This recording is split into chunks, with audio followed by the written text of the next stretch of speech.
तिरचरित शब्द का वास्तविक अर्थ केवल स्त्री के चरित्र से नहीं जुड़ा है, बल्कि यह दर्शाता है कि समाज में स्त्रियों को किस संदेह और अपमान का सामना करना पड़ता है। हमें सच्चाई को समझने और न्याय करने में धैर्य रखना चाहिए। चलिए आपको एक रियल स्टोरी सुनाते हैं। राजगढ़ राज्य अपनी समृद्धि और न्यायप्रिय के लिए प्रसिद्ध था। यहाँ के राजा बीरेंद्र सिंह न केवल पराक्रमी योद्धा थे, बल्कि न्याय और धर्म के पथ पर चलने वाले शासक भी थे। उनकी पत्नी महारानी रत्नावली अपनी सौंदर्य और बुद्धिमत्ता के लिए जानी जाती थी, परंतु महल के भीतर एक ऐसी घटना घटी जिसने पूरे राज्य को हिलाकर रख दिया। यह कहानी विश्वास, प्रेम और धैर्य की एक मार्मिक गाथा है। चलिए इस कहानी को सुनते हैं। राजा बीरेंद्र सिंह की सेना में सेनापति विक्रम सिंह उनका सबसे विश्वसनीय व्यक्ति था। वह न केवल रणभूमि में वीर था, बल्कि अपनी निष्ठा के लिए भी जाना जाता था। राजा उस पर अपने प्राणों से भी अधिक विश्वास करते थे। विक्रम सिंह का परिवार भी महल में ही रहता था। उनकी पत्नी सौंदर्य की मूरत थी और महल की महिलाओं में एक उच्च स्थान रखती थी। राजा की पत्नी महारानी रत्नावली सुंदरता की देवी मानी जाती थी। उनकी कोमल वाणी और मधुर स्वभाव ने सभी का हृदय जीत लिया था। परंतु महल में एक व्यक्ति ऐसा था जो उनकी सुंदरता से मोहित हो चुका था।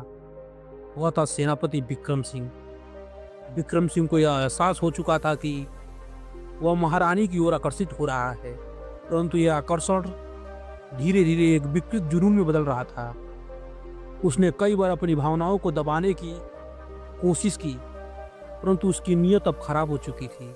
एक दिन राजा बीरेंद्र सिंह को युद्ध के लिए राज्य से बाहर जाना पड़ा। जाते समय उन्होंने अपनी पत्नी को विक्रम सिंह की सुरक्षा में दिया।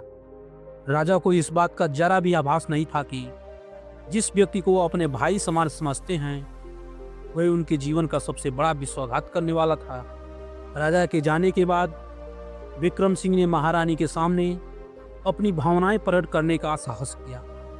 एक दिन वह महारानी के कक्ष में पहुंचा और धीरे से बोला, महारानी, मैं वर्षों से आपके सौंदर्य पर मोहित हूँ। राजा की अनुपस्थिति में हमें एक दूसरे के करीब आने का अवसर मिला है। महारानी रत्नावली यह सुनकर क्रोधित हो उठी। उन्होंने विक्रम सिंह को डांटते हुए कहा, सेनापति, क्या तुम अपने स्वामी के प्रति वफादार नहीं हो? राजा ने तुम पर जो विश्वास किया है, तुम उसे तोड़ रहे हो। विक्रम सिंह ने हाथ जोड़कर कहा, महारानी, प्रेम पर किसी का वश नहीं चलता। मैं वर्षों से आपके प्रति अपने प्रेम को दबाए बैठा था, परंतु अब और सहन नहीं कर सकता। महारानी को यह सुनकर घोर आश्चर्य और दुख हुआ। उन्होंने विक्रम सिंह को महल से निकल जाने को कहा, परंतु विक्रम सिंह का अहंकार आहत हो चुका था। वह अपमानित महसूस कर रहा था और उसने बदला लेने की ठान ली।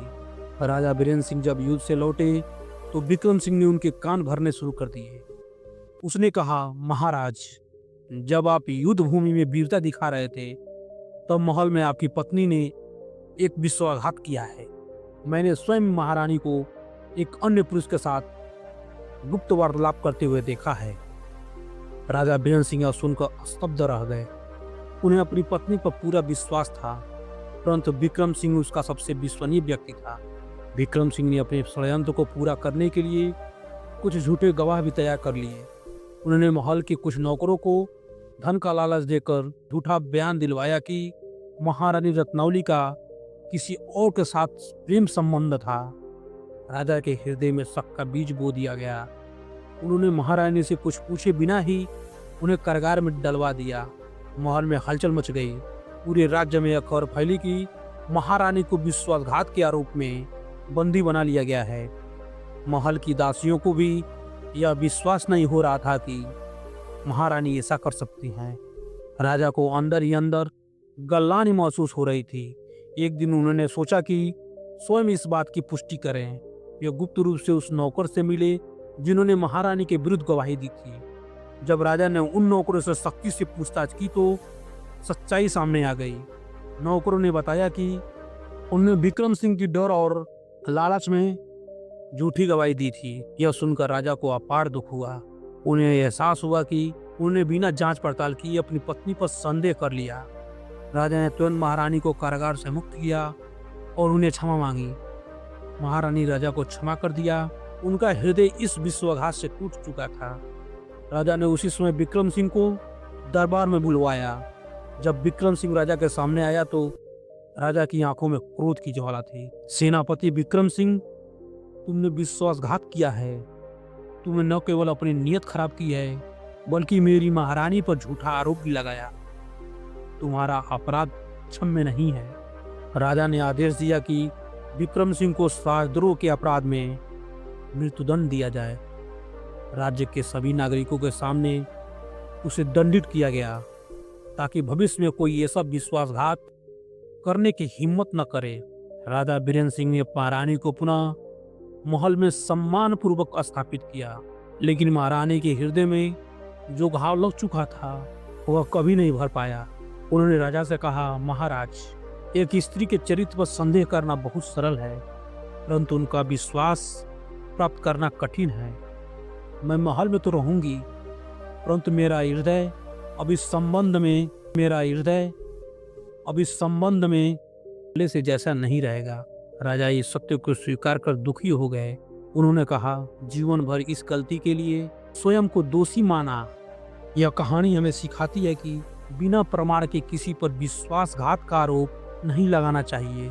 संदेह का बीज किसी भी संबंध को नष्ट कर सकता है और एक बार विश्वास टूट गया तो पुनः जोड़ना असंभव हो जाता है। स्त्रियां चरित्र शब्द का वास्तविक अर्थ केवल स्त्रियों के चरित्र से नहीं जुड़ा है, बल्कि यह दर्शाता है कि समाज में स्त्रियों को किस तरह संदेह और अपमान का सामना करना पड़ता है। हमें सच्चाई को समझने और न्याय करने में धैर्य रखना चाहिए।